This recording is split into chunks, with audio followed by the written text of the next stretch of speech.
Hello, in this video I'm going to show the camera tricks on HONOR Magic8 Pro.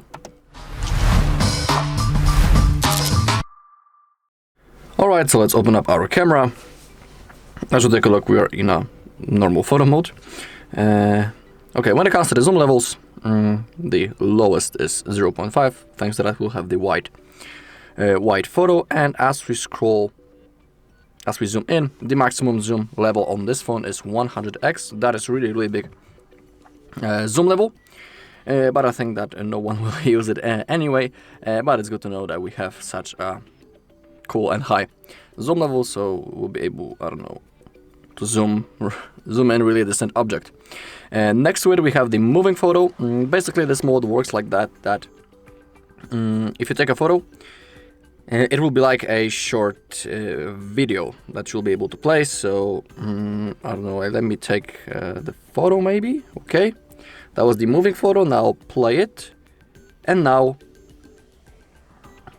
you need to touch and hold to view the moving photo.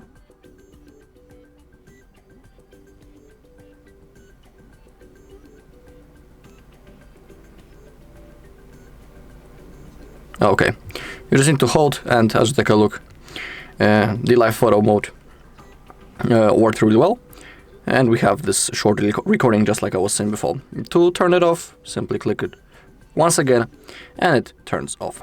When it comes to the video, in here we can change the resolution. The maximum is 4K as you take a look, and 120 actually, wow, 120 FPS, so you have a pretty big resolution with good FPS. Recording in this mode is really satisfying. Also down below we can add some beauty filters. We have this bar that we can adjust, and we have the bokeh. I don't know actually what it is, but we can set it on strong or on weak. And next to it we have the Pro mode. That's one of my favorite things, because thanks to that, in that mode we can change things such as ISO. We have this bar also. We can change the saturation of our photo.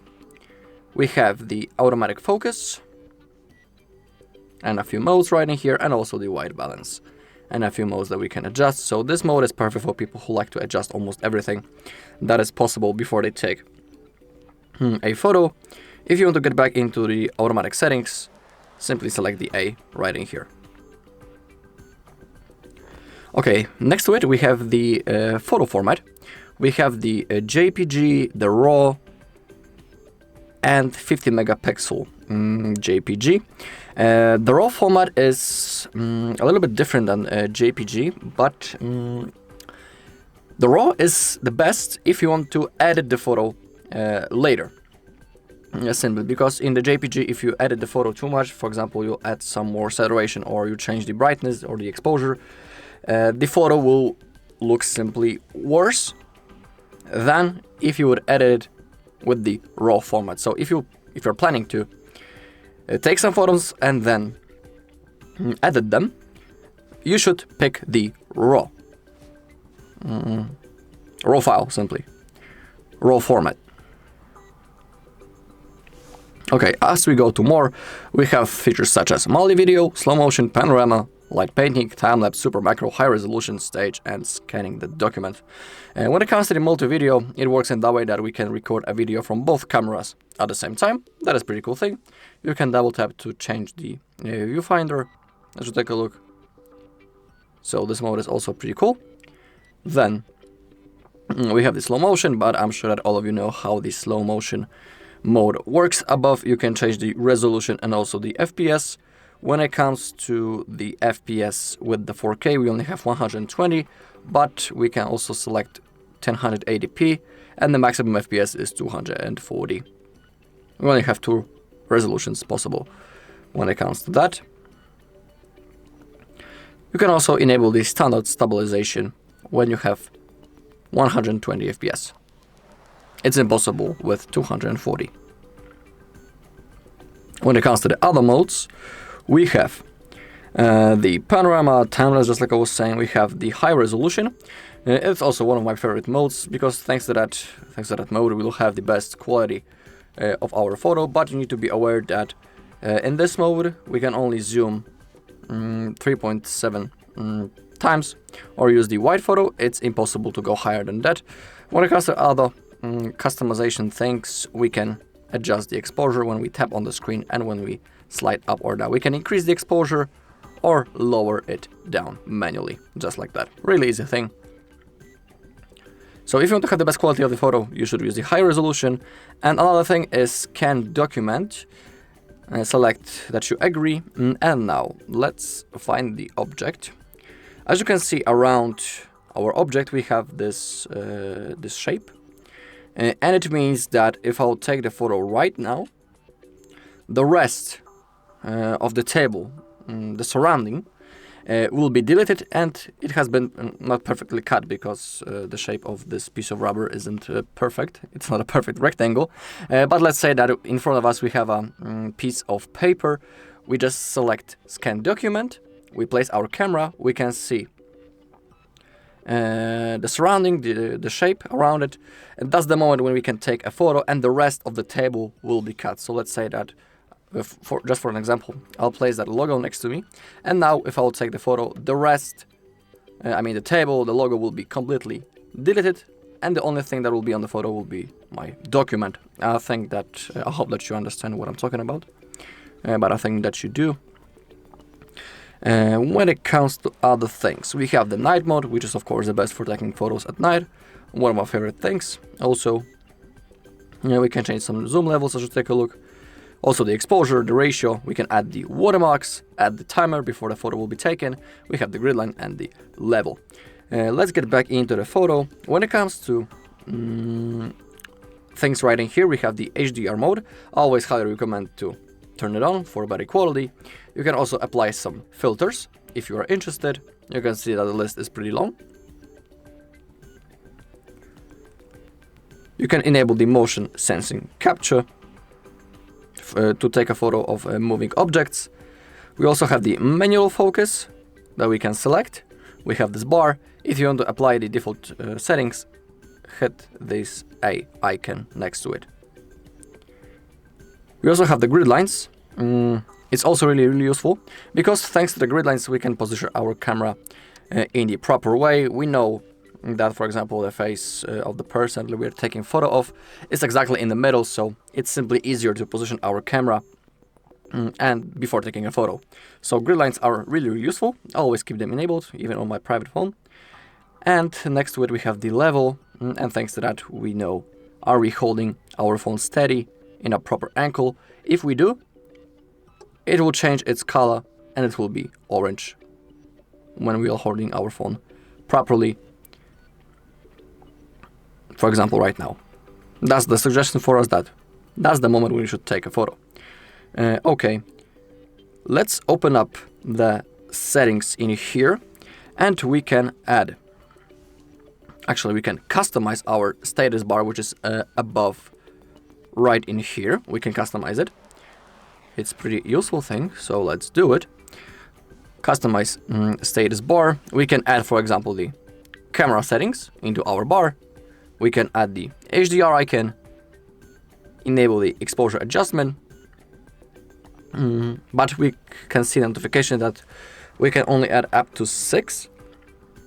So let's delete maybe the moving photo, and let's add the exposure adjustment instead of that. Pretty cool thing. So thanks to that we can add the most necessary things into our bar to get quick access to them. We can also remember the settings. The system will keep the mode you used last time instead of automatically resetting the switch to photo.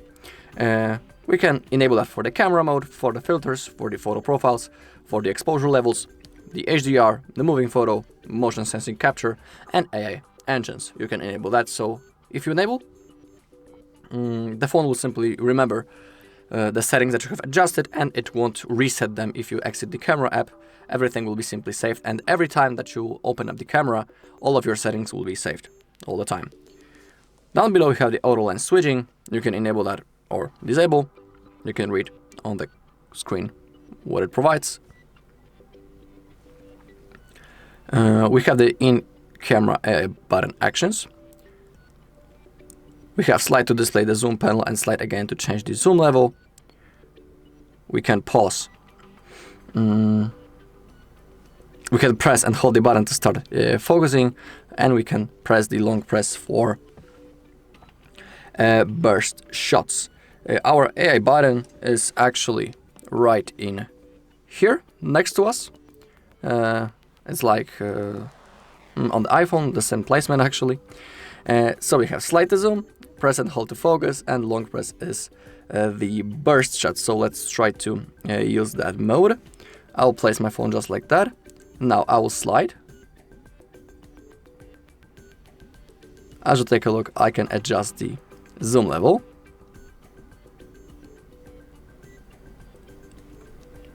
When we will long press, we should take the burst shot.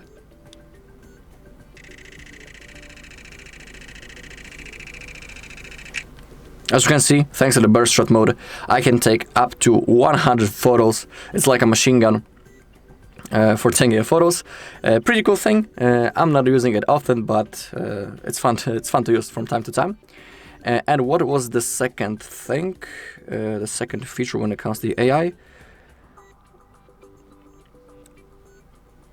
Press and hold to focus. Okay, I'm wondering, will it work properly?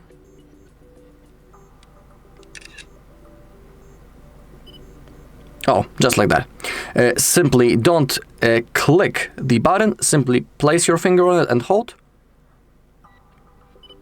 Maybe a little bit harder, and now we have gained the focus.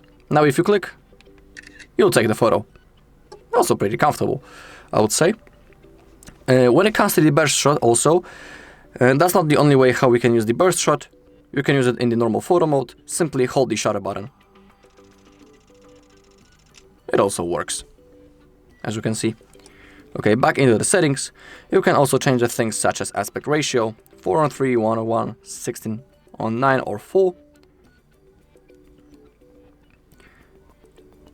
We have the focal length that we can adjust. We can enable the recommended filters, keep original photo with enchants. You can keep that enabled or disable it. It's up to you. We have the video options.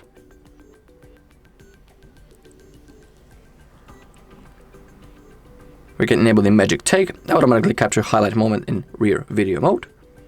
We have screen of recording. During recording, if there is no operation for 2 minutes and the device stays stable, the screen will automatically turn off to extend the recording time. Sometimes it may be useful, so I'll turn it on. And you have other features such as AI camera. Intelligently recognizes the scene you are shooting and recommends the optimal settings for it when using the rear camera in photo mode. Also worth enabling. And from other things, we also have the timer, but I'm sure that you'll know how to use that. We have 2 seconds, 5 seconds, and 10 seconds. That's basically the amount of time that need to pass before the photo will be taken. So it's, for example, good when you want to take a picture of you and your group of friends, but you have no other people who can take the photo for you. So you just need to place your phone, I don't know, on the pavement, or you can place it next to the wall. You quickly tap the shutter button, and then you have, for example, 10 seconds to place yourself inside of the frame, and you'll also be on the photo. We also have the quick launch. Double press volume down button with the screen off. It will open up our camera, so it's a pretty cool shortcut, or double press power button to also open up the camera. We can change it right in here. Let me show you that it actually works. So we have double press power button and double press volume down when the screen is off. Okay, so now I'm on the home screen. I will double tap power button. The camera launches, as you can see. Everything properly works. And now let's do the same thing, but the screen needs to be off, so double tap volume down. And the camera also turns on, as you can see. Let's try it once again. Everything fully works.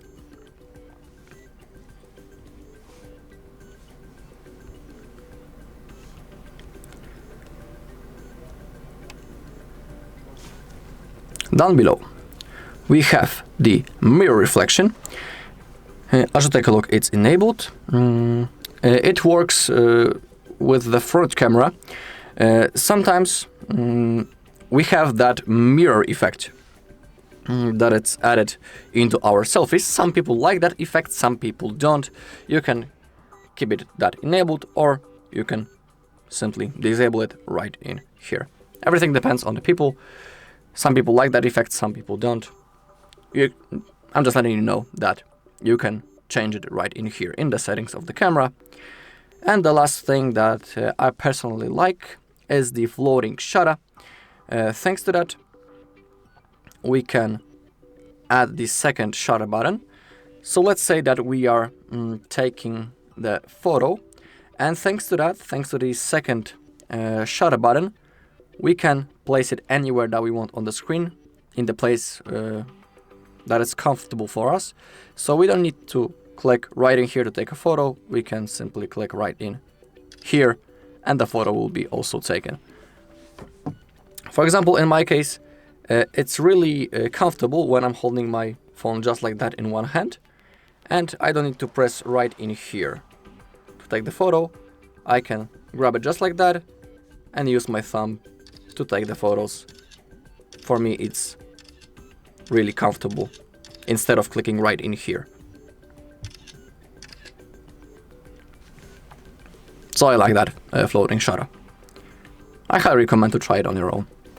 Alright, and that's all in this video. Thank you all for watching. If you found this video helpful, please leave a like, comment and subscribe.